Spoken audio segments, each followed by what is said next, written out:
Welcome to Kenton's videos. Enjoy the video. You have power and a ready phone. Start now.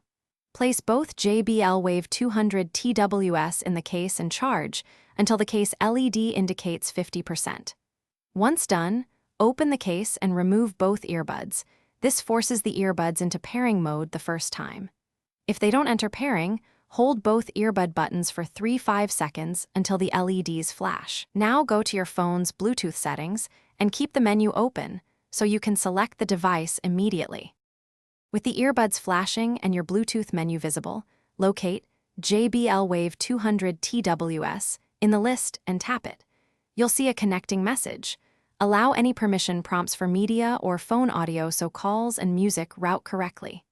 Once paired, confirm the earbuds show as connected for media and phone audio in your Bluetooth device details.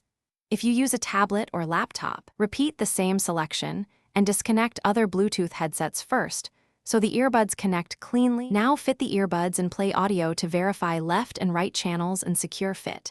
Adjust volume from the source. If stereo is reversed or one earbud is quiet, put both earbuds in the case, press and hold both buttons for 10 seconds to factory reset the pair, then reopen and repair. If pairing still fails, unpair and forget the device on your phone, reboot your phone, and repeat the pairing steps. This resolves most Bluetooth conflicts and restores normal operation. Thanks for watching. Consider subscribing if we helped you.